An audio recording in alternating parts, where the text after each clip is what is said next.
5 وقت کی نماز یہ میرے نبی کی آنکھوں کی ٹھنڈک ہے، 5 وقت کی نماز اس امت کی شان پہچان ہے۔ اور اللہ تعالیٰ نے پہلی امتوں پر اتنی بڑی مشقت ڈالی کہ ان کی نماز مسجد کے علاوہ کہیں نہیں ہوتی تھی، مسجد میں ہی ہوتی تھی۔ ہمارے لیے کتنی آسانی کر دی، جاب میں ہے مصلی بچھا نماز پڑھ، چلو مصلی بھی کوئی نہیں، زمین دیکھ اس پر کوئی گندگی تو کوئی نہیں ہے، بس زمین بھی تیرے لیے پاک ہے، چل نماز پڑھ۔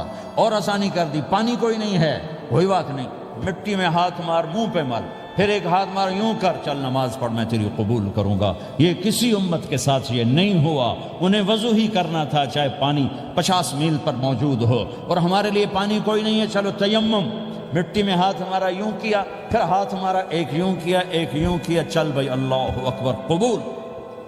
عمار بن یاسر رضی اللہ تعالیٰ عنہ سفر میں تھے، ان کو نہانے کی ضرورت ہو گئی، نائٹ فال ہو گیا، تو انہوں نے سوچا کہ ویسے تو آدمی کو وضو کی ضرورت ہوتی ہے تو خالی منہ پہ ہاتھ مارا اور یوں کونیوں تک، لیکن مجھے تو غسل کی ضرورت ہے، تو خالی اس سے تو کافی نہیں ہوگا۔ تو انہوں نے کپڑے اتارے، اکیلے تھے، ریت کے اوپر کبھی یوں لیٹے، کبھی یوں لیٹے، کبھی یوں لیٹے، 3-4 دفعہ یوں اور یوں رول ہوتے ہوتے پھر انہوں نے نماز پڑھی۔ آئے اللہ کے نبی کی بارگاہ میں، یا رسول اللہ مجھے رات کو نہانے کی ضرورت پڑ گئی، تو میں نے کہا وضو کے لیے تو خالی یہ 2 دفعہ کرنا کافی ہے، تو یہ تو نہانا تھا، تو میں تو ریت میں خوب رول ہوتا رہا۔ میرے نبی نے انما یکفیک ضربتان، ارے سیدھے بندے عمار، اس کے لیے بھی اتنا ہی کافی تھا کہ تو یوں کرتا اور یوں کرتا اور تو پاک ہو جاتا۔ اللہ نے اس نبی کے طفیل، اس محبوب مصطفیٰ صلی اللہ علیہ وسلم کے طفیل، اللہ نے کیا کیا سہولتیں اور آسانیاں ہمیں عطا فرمائیں۔ پھر نماز 4 کی 2 رکعت کر دی کہ بھئی تم مسافر ہو 2 پڑھو، روزے میں سفر میں روزہ معاف کر دیا، بعد میں رکھ لینا، بعد میں رکھ لینا، قضا کرنے کو حکم، بالکل چھوڑنے کا نہیں۔ اور کہا کہ بھائی مریض ہو چھوڑ دو، مسافر ہو چھوڑ دو، اور نماز 2 رکعت کر دو، سنتیں چھوڑ دو۔ ابن عمر رضی اللہ تعالیٰ عنہ بیٹھے تھے تو انہوں نے 2 رکعت پڑھ کے بیٹھ گئے، تو ان کے خادم نے کہا سنتیں نفل نہیں پڑھو گے؟ کہا اگر پڑھنا تو 4 فرض پڑھتا میں، میرے اللہ نے معافی دے دی تو میں کیوں پڑھوں؟ میرے نبی نے سفر میں سنتیں نہیں پڑھی کبھی، اپنی امت کو سہولت دینے، فجر کی سنتیں 2 پڑھتے تھے، اس کے علاوہ سنتیں نہیں پڑھی تاکہ میری امت کو سہولت ہو، آسانی ہو۔ ایک دفعہ بارش ہو رہی تھی اور کوئی جگہ نہیں تھی نماز پڑھنے کے لیے، تو آپ نے اپنی اونٹنی کو آگے کیا اور اس پر بیٹھ گئے، بیٹھے ہی تھے، پیچھے صحابہ نے اونٹنیوں پر ہی صفیں بنائیں، اور یہ نماز اونٹنی پہ بیٹھ کر ادا کی گئی بارش کے اندر۔ نماز اونٹنی کے اوپر نماز بھی ہو گئی، رکوع بھی ہو گیا، سجدہ بھی ہو گیا، سلام بھی ہو گیا۔ پہلی امتوں کے لیے نہیں تھا، سجدہ ہی کرنا پڑے گا۔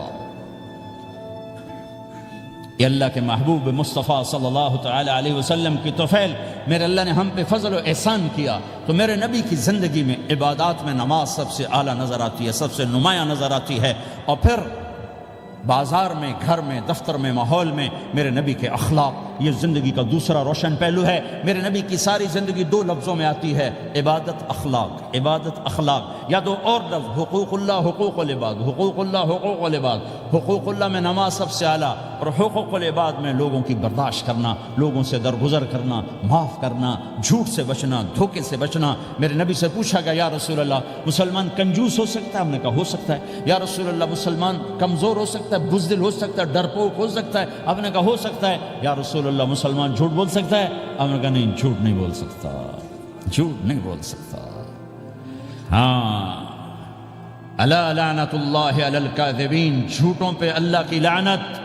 اس لعنت کے ساتھ 400 پاؤنڈ بچا لیے، 4000 بچا لیے، 4 ملین بچا لیے، 4 بلین بچا لیے، 4 ٹریلین بچا لیے، ساری دنیا کو بچا لیا، اور اوپر اللہ کی لعنت پڑی تو اللہ کی قسم گھاٹے کا سودا ہے۔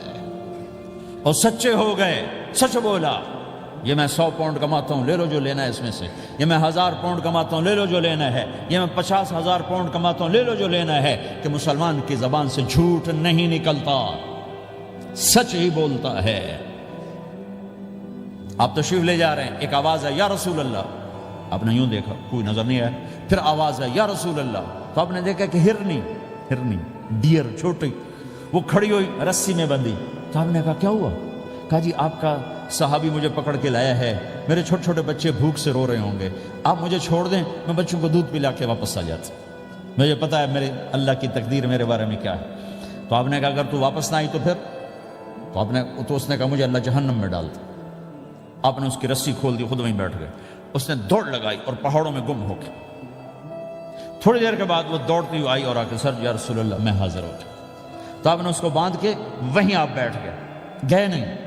دیر کے بعد وہ صحابی آئے جنہوں نے اس کو شکار کیا تھا، پکڑا تھا، تو کہنے لگے، ان کا یا رسول اللہ آپ یہاں کیسے؟ کہا میں ایک درخواست لے کر آیا ہوں۔ کہا کیا؟ کہ یہ ہرنی مجھے ہدیہ کر دو۔ کہا یا رسول اللہ سب کچھ آپ کا ہے، کہنے بس یہ ہدیہ کر دو۔ یا رسول اللہ حاضر۔ تو آپ نے اس کو لے کر رسی اس کی گردن سے نکالی کہ جا بچی اپنے بچوں کے پاس جا کے خوشی منا، سچ نجات دیتا ہے اور جھوٹ ہلاک کرتا ہے۔ ایک ہرنی جان کی بازی کھیل گئی سچ بولنے کے لیے، تم چند پونڈوں پہ جھوٹ بولتے ہو، ایمان کو برباد کر کے رکھ دیتے ہو۔ مسلمان جھوٹ نہیں بولتا، مسلمان دھوکہ نہیں دیتا، مسلمان کی زبان سے سخت بول نہیں نکلتا، کسی کو بے عزت نہیں کرتا، کسی کو کی بے اکرامی نہیں کرتا، کسی کا دل نہیں توڑتا، کسی کو ذلیل نہیں کرتا، خود سہتا ہے، اوروں کو خوشیاں دیتا ہے، خود دکھ سہتا ہے، اوروں کو راحت دیتا ہے، خود تکلیف سہتا ہے۔ یہ میرے نبی کے اخلاق ہیں، یہ میرے نبی کی زندگی ہے، اور یہ اسلام کا سب سے بڑا چیپٹر ہے، وہ سب سے مشکل چیپٹر ہے۔ جب میرے نبی نے لمبی نمازیں پڑھی تو اللہ نے روک دیا کہ میرے حبیب ما انزلنا علیک القرآن لتشقى، اتنی لمبی نماز نہ پڑھ کے تو تھک جائے۔ میرے نبی نے تبلیغ میں زور دکھایا تو اللہ نے روک دیا، فلتذهب نفسك علیہم حسرات، میرے نبی اتنا غم نہ کر کے آپ خود ہی آہیں بھرتے بھرتے آپ مر جائیں۔ میرے نبی نے مال سارا خرچ کیا، اللہ نے اس سے بھی روک دیا، ولا تبسطها كل البسط فتقعد ملوما محسورا، اتنا خرچ نہ کریں کہ آپ خود پھر دکھی ہو کے بیٹھ جائیں۔ خرچ کرنا بہت بڑا عمل، تبلیغ سب سے سارے عملوں کا سردار عمل، تبلیغ سے بڑا کوئی کام ہوتا تو اللہ نبیوں کو دیتا، اگر تبلیغ سے بڑھ کر کوئی کام ہوتا تو اللہ نبیوں کو دیتا، گشت سے بڑھ کر کوئی محنت ہوتی تو اللہ نبیوں کو دیتا۔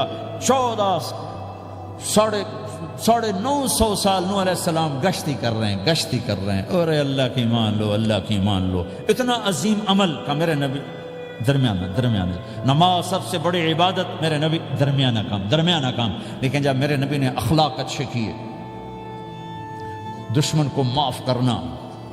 لیکن ایک آدمی آپ سوئے ہوئے تھے، آپ کی تلوار لٹکی تھی، ایک آدمی آیا، اس نے آپ کی تلوار اتاری اور یوں ہماری پسلی میں، آپ اٹھ کے بیٹھ گئے۔ اب وہ قتل کے ارادے کے لیے آ چکا ہے اور تلوار یہاں ہے، کہتا من یمنعک منی، اب بول تمہیں کون بچائے گا؟ تو آپ نے مسکراتے ہوئے کہا اللہ، تو اس کے ہاتھ سے تلوار گر پڑی، تو آپ نے اٹھا لی، آپ نے یوں سیدھی کی، اب تو بچا، تجھے کون بچائے گا؟ وہ کہنے لگا مجھے تو ہی بچائے گا۔ وہ تو اللہ کو جانتا نہیں تھا، کہا بابا مجھے تو ہی بچائے گا۔ تو آپ کہتے ہیں اس کا سر اڑا دو، یہ نبی کو قتل کرنے آیا ہے۔ میرے نبی نے فرمایا کلمہ پڑھتے ہو؟ کہا نہیں پڑھتا۔ کہا جاؤ معاف کیا۔ یہ میرے نبی کے اخلاق ہیں۔ 20 سال جنہوں نے قتل کے منصوبے بنائے، مکہ والے، جب آپ مکہ میں فاتحانہ داخل ہوئے، ابو سفیان سب سے زیادہ آپ کو دکھ پہنچانے والوں میں پیش تو آپ نے ابو سفیان کو عزت دی۔ جو ابو سفیان کے گھر میں داخل ہوگا اس کو کچھ نہیں کہا جائے گا۔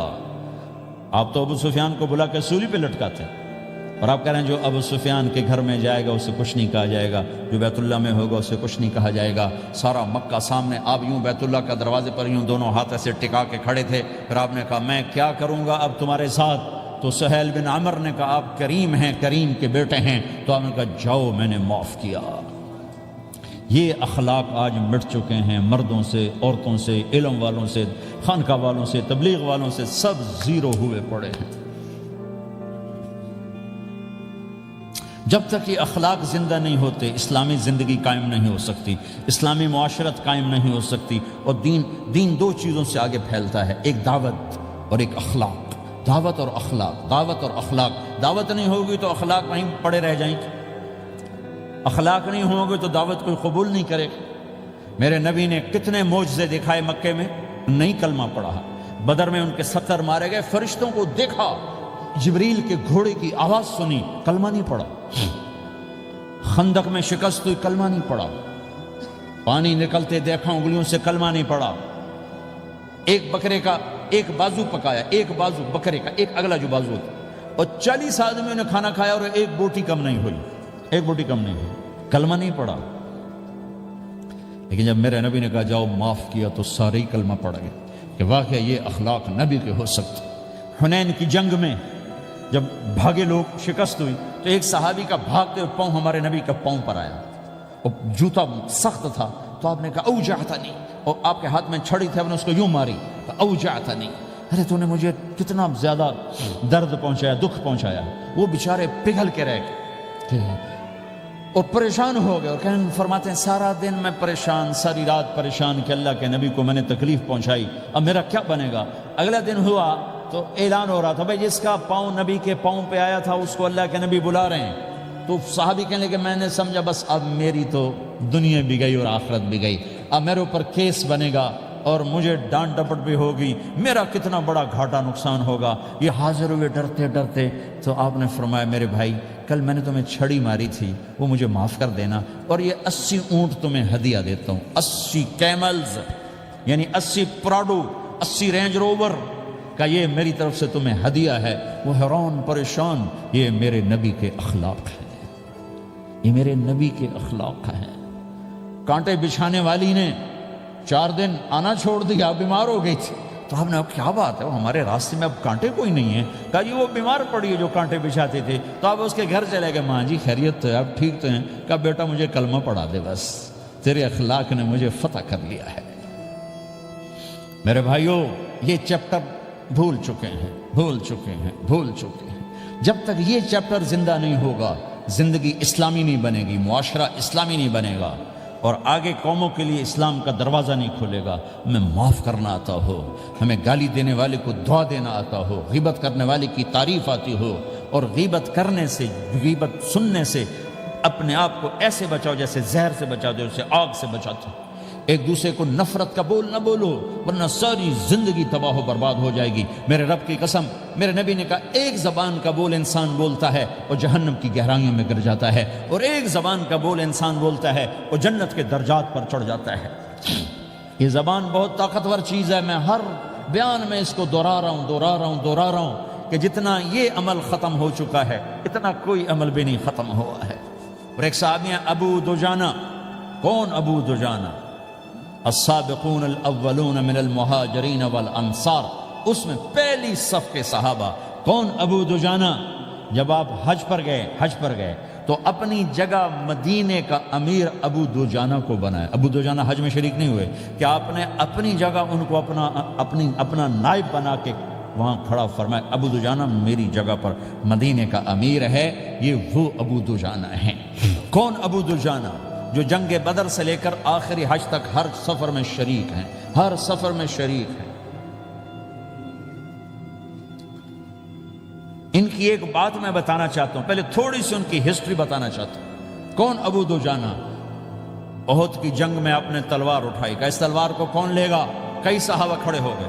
آپ نے کہا اس تلوار کا حق کون ادا کرے گا؟ سارے بیٹھ گئے، 3 آدمی کھڑے رہے، ایک زبیر بن عوام، ایک عمر بن خطاب، ایک ابو دجانہ۔ ان کا نام ہے سماک بن خرشنہ، سماک بن خرشنہ ان کا نام ابو دجانہ سے مشہور ہے۔ تو آپ نے تلوار نہ عمر کو دی نہ زبیر کو دی، ابو دجانہ کو دی۔ تو عمر رضی اللہ عنہ نے تو محسوس نہیں کیا، حضرت زبیر نے محسوس کیا کہ اس کو کیوں دی، مجھے کیوں نہیں دی؟ میں مہاجرین میں سے ہوں، میں پھوپھی کا بیٹا ہوں، میں اس سے دلیری میں کم نہیں ہوں۔ بلکہ حضرت زبیر کی دلیری کی تو دھک تھی، جدھر سلوار چلتی تھی کاٹتی چلی جاتی تھی، کہنے کہ میں دیکھوں گا یہ کیا کرتا ہے۔ تو ابو دجانہ کے پیچھے پیچھے زبیر ہو لیے۔ تو ابو دجانہ نے جو حملہ کیا تو 3000 کا لشکر تھا، اس کو چیر کے پار نکل گیا، پورے لشکر کو کاٹ کے پار نکل گیا۔ اور آگے عورتیں کھڑی تھیں جو مکے کے لشکر کو تیار کر رہی تھیں، نحن بنات طارقی نمشی علی النمارقی مشی القتل بوارقی المسک فی المخالقی المسک فی المفارقی والدر فی المخالقی ان تقبلوا نعانقی وتدبروا نفارقی فراق غیر وامقی۔ یہ گانا گا رہی تھیں اور ان کو تیار کر رہی تھیں۔ تو جب ابو دجانہ کی تلوار نظر آئی تو سب بھاگی، ہندا پکڑی گئی، تو آپ نے یوں اپنی تلوار ہندا کے سر پر رکھی، انہوں نے چیخ ماری، تلوار ہٹا لی۔ تو زبیر پیچھے پیچھے کہ کیا کیا ہے؟ جنگ میں اگر کوئی عورت حصہ لے اسے مارنا جائز ہے، ویسے جائز نہیں ہے، عورت کو، بچے کو، بوڑھے کو ہاتھ لگانا جائز نہیں ہے۔ تو انہوں نے کہا تلوار کیوں نہیں چلائی؟ کہا میرے محبوب کی تلوار ہے، عورت کے خون سے رنگین کر کے اس کی شان نہیں گھٹانا چاہتا، یہ میرے نبی کی تلوار۔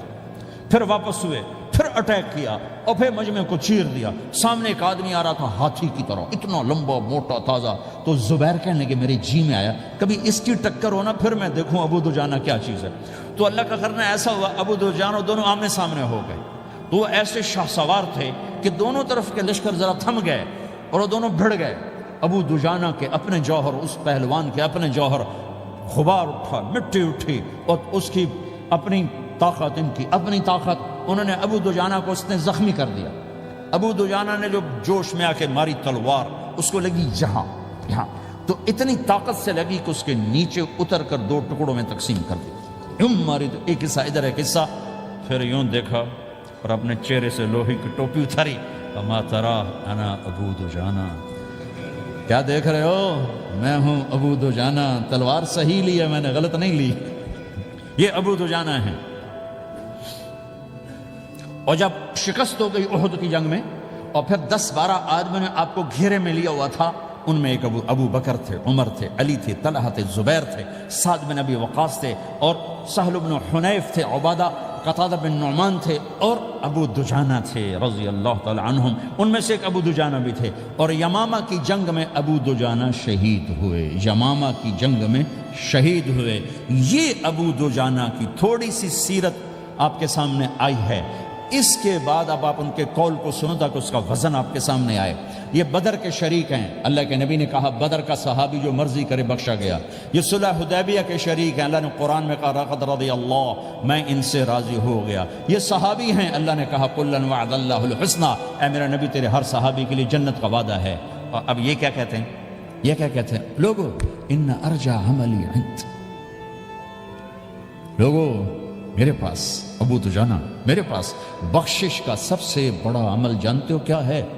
بدر نہیں، احد نہیں، حدیبیہ نہیں، خندق نہیں، خیبر نہیں، فتح مکہ نہیں، آخری حج نہیں۔ کیا ہے؟ کیا ہے؟